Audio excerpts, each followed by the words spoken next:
창세기 30장. 라헬은 자기가 야곱의 아이를 낳지 못하자 언니 레아를 시샘했습니다.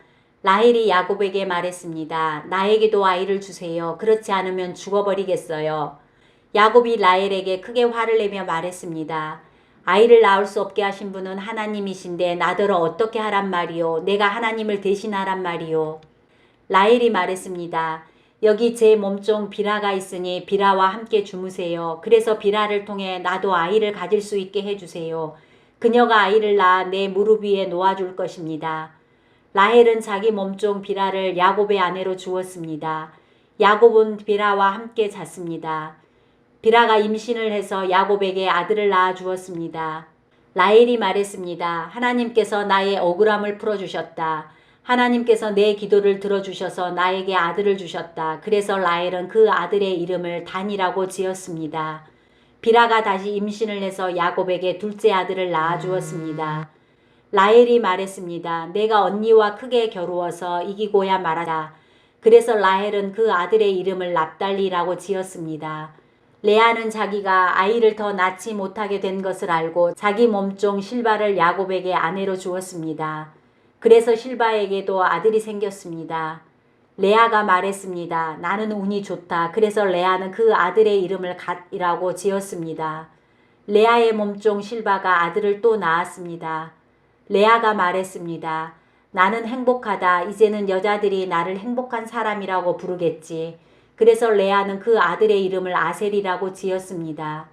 보리를 거두어 드릴 무렵에 르우벤이 들판에 나갔다가 합판채를 발견해서 자기 어머니 레아에게 가져다 주었습니다. 그러자 라헬이 레아에게 말했습니다. 언니, 아들이 가져온 합판채를 나에게도 조금 줘요. 레아가 대답했습니다. 너는 내 남편을 빼앗아 가더니 이제는 내 아들이 가져온 합판채까지 빼앗으려 드는구나. 그 말을 듣고 라헬이 말했습니다.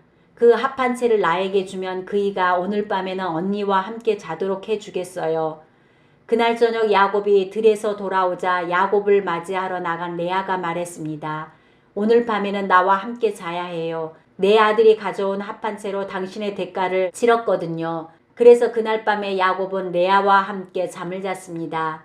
하나님께서 레아의 기도를 들어주셔서 레아가 다시 임신을 했습니다. 레아는 야곱의 5째 아들을 낳았습니다. 레아가 말했습니다. 내가 내 몸종을 남편에게 주었더니 하나님께서 그 값을 갚아주셨구나. 그래서 레아는 그 아들의 이름을 이사갈이라고 지었습니다. 레아가 또 임신을 하여 야곱에게 6째 아들을 낳아주었습니다. 레아가 말했습니다. 하나님께서 나에게 좋은 선물을 주셨다. 내가 6째 아들을 낳았으니 이제는 남편이 나를 존중해 주겠지. 그래서 레아는 그 아들의 이름을 스불론이라고 지었습니다. 그 후에 레아는 딸을 낳고 이름을 디나라고 지었습니다. 하나님께서 라헬을 기억하시고 라헬의 기도를 들어주셔서 라헬도 아들을 낳을 수 있게 해주셨습니다. 라헬이 임신을 해서 아들을 낳았습니다. 라헬이 말했습니다. 하나님께서 나의 부끄러움을 없애주셨다. 라헬은 하나님께서 나에게 아들을 더 주셨으면 좋겠다 라고 말하면서 그 아들의 이름을 요셉이라고 지었습니다. 요셉이 태어난 후에 야곱이 라반에게 말했습니다. 이제는 제 집, 제 나라로 돌아가게 해주십시오. 제가 장인 어른을 위해 일해드리고 얻은 아내와 자식들을 데리고 돌아가게 해주십시오. 제가 장인 어른을 위해 해드린 일은 장인 어른께서 더 잘 아실 것입니다. 라반이 말했습니다. 괜찮다면 나와 함께 계속 있게나. 여호와께서 나에게 복을 주신 것이 다 자네 때문인 것을 내가 예측하여 알고 있었네. 자네 품삯은 자네가 정하게 내가 그대로 주겠네. 야곱이 대답했습니다. 장인 어른께서는 제가 장인 어른을 위해 열심히 일한 것과 제가 돌보아 드린 장인 어른의 가축대가 제 앞에 얼마나 있는지 아십니다. 제가 장인 어른께 처음 왔을 때는 가축대가 얼마 되지 않았지만 지금은 크게 불어났습니다. 제 발길이 닿는 곳마다 여호와께서 장인 어른에게 복을 주셨습니다. 하지만 저도 이제는 제 식구를 위해 일해야 되지 않겠습니까? 라반이 물었습니다. 그래, 무엇을 해 주었으면 좋겠나? 야곱이 대답했습니다. 다른 것은 바라지 않습니다. 그저 한 가지만 해 주십시오. 그렇게 해 주시면 제 마음을 돌이켜 다시 장인 어른의 가축대를 돌보아 드리겠습니다. 오늘 제가 장인 어른의 모든 가축대 사이로 다니면서 점이 있거나 얼룩이 적거나 검은 새끼 양과 점이 있거나 얼룩이 진 새끼 염소를 골라낼 테니 그것을 저에게 주십시오. 제가 정직한가 정직하지 않은가는 장인어른께서 앞으로 저에게 오셔서 제 가축대를 보시면 알게 될 것입니다. 만약 제가 점이 없는 염소나 얼룩이 지지 않는 염소나 검은색이 아닌 양을 가지고 있다면 제가 그것을 훔친 것으로 여기셔도 좋습니다. 라반이 대답했습니다. 좋네, 자네 말대로 하겠네. 그러나 그날 라반은 몸에 줄무늬나 점이 있는 순 염소들을 따로 떼어 놓았습니다. 또한 몸에 얼룩이 있거나 점이 있거나 하얀 반점이 있는 암염소들과 검은 양들도 모두 따로 떼어 놓았습니다. 그런 다음에 라반은 그 짐승들을 자기 아들들에게 맡겨 돌보게 했습니다. 라반은 이 짐승들을 야곱에게서 3일 길쯤 떨어진 곳으로 몰고 갔습니다. 야곱은 라반의 나머지 가축대를 쳤습니다.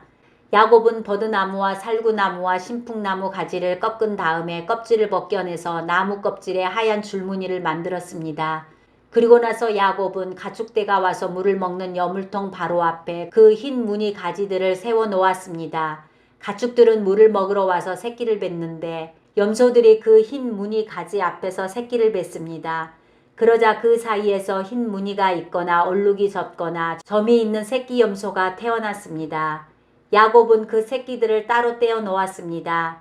야곱은 라반의 가축 가운데서 줄무늬가 있거나 검은 가축들을 따로 떼어 놓았습니다. 가축대 가운데서 튼튼한 짐승들이 새끼를 베려고 하면 야곱은 그 짐승들의 눈앞에 가지를 놓았습니다. 그래서 짐승들이 그 가지 앞에서 새끼를 베게 했습니다. 하지만 약한 짐승들이 새끼를 베려고 하면 야곱은 그 앞에 가지를 놓지 않았습니다. 그래서 약한 것들은 라반의 것이 되고 튼튼한 것들은 야곱의 것이 되었습니다. 이렇게 해서 야곱은 큰 부자가 되었습니다. 야곱은 가축대와 남종과 여종 그리고 낙타와 나귀를 많이 가지게 되었습니다.